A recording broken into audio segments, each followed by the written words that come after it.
Hello बच्चों, let's see the question and the question is which of the following represent the correct order of increasing electron gain therapy with negative sign। मतलब यहाँ पे negative sign को हमें neglect करके चलना है। Negative sign में हमें ये बताना है कि इसमें कितनी ज्यादा नेगेटिव वैल्यू हमें मिलने वाली है और oxygen, sulphur, fluorine and chlorine. तो सबसे पहले बेटा मैं आपको बता दूं कि इलेक्ट्रॉन गेन थेरेपी होती क्या है।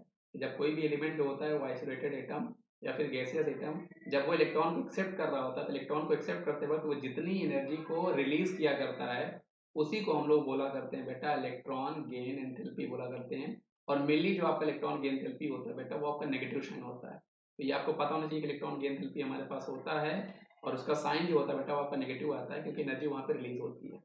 अब एक्चुअल में यहाँ पर होता क्या है बेटा, जब अगर आपका जो जनरल कॉन्सेप्ट होता है तो वहां पे आपकी जो इलेक्ट्रॉन गेन एंथैल्पी आपकी हुआ करती है। मैं जनरल कॉन्सेप्ट की बात कर रहा हूँ बेटा।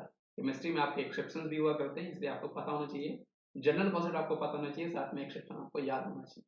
इलेक्ट्रॉन गेन थेरेपी जो होती है बेटा वो एक्चुअल में आपकी directly proportional two electron negativity होती है। और मैं नेगेटिव चार्ज के रिस्पेक्ट में बात कर रहा हूँ।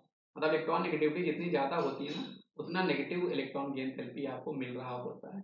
तो उसके हिसाब से जो हमारा ऑर्डर होना चाहिए क्या होना चाहिए बेटा, तो वो आपका oxygen, sulphur, fluorine and chlorine ये आपका ऑर्डर है। तो उसके हिसाब से बेटा जो हमारा ऑर्डर होना चाहिए था वो आपका क्या होना चाहिए था, क्लोरीन की इलेक्ट्रॉन नेगेटिविटी सबसे ज्यादा होती है, फिर ऑक्सीजन की, फिर क्लोरीन की, सल्फर की। तो आपके पास यहाँ पर कुछ ऑर्डर आपके पास ऐसा होना चाहिए था, fluorine, oxygen, then chlorine, then sulphur. लेकिन ये आपका बेटा गलत ऑर्डर है। ये जो ऑर्डर है ये आपका गलत है। जैसे मैंने आपको बताया केमिस्ट्री में एक्सेप्शन भी होते हैं। एक्चुअल में यहाँ पर होता है क्या बेटा, ऑक्सीजन का एंड फ्लोरीन की जो इलेक्ट्रॉन गेन थेरेपी होती है that is less negative, that is less negative आपकी हुआ करती है ना, इनकी कम नेगेटिव होती है। रीजन क्या होती है, because of small size, because of small size, because of small size electron density is maximum, electron density is maximum.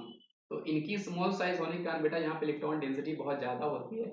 इसलिए जो आपका कमिंग इलेक्ट्रॉन होता है वो आपका रिपल्शन फील कर रहा होता है। तो यहाँ पे रिपल्शन जो होता है बेटा वो आपका क्या कर जाता है, ओवरवेट कर जाता है इलेक्ट्रॉन नेगेटिविटी को, क्योंकि इनकी साइज छोटी होती है, इलेक्ट्रॉन डेंसिटी ज्यादा होती है। तो कमिंग इलेक्ट्रॉन जो होता है वो इलेक्ट्रॉन इलेक्ट्रॉन सेम चार्ज वो रिपल्शन फील कर रहा होता है, जिसके कारण ये इलेक्ट्रॉन को लेना इतना प्रीफर नहीं करते। इसलिए इसका जो सही ऑर्डर होना वाला है बेटा, मैं आपको इसका सिंपल ट्रिक बताता हूँ। जब कभी भी आपसे इलेक्ट्रॉन गेन थेरेपी का ऑर्डर पूछा जाए आप उसको ऐसा अरेंज करो और उसके बाद यहाँ पर बेटा आप बनाओ इनवर्स ऑफ एन। मतलब यहाँ पर आप क्या करो बेटा, उल्टा एन बनाओ। मतलब आपको यहाँ से स्टार्ट करना है, ये जाना है, ये जाना है और ये जाना है। आपको उल्टा एन बनाना है ना, आपको उल्टा एन बनाना होता है। मतलब क्लोरीन की सबसे ज्यादा होगी, फिर आपका फ्लोरीन आएगा, फिर आपका सल्फर आएगा, फिर आपका ऑक्सीजन आएगा। ये इलेक्ट्रॉन गेन थेरेपी का आपका सही ऑर्डर होने वाला है with respect to negative sign. तो आई होप आपको ये समझ में आया होगा बेटा।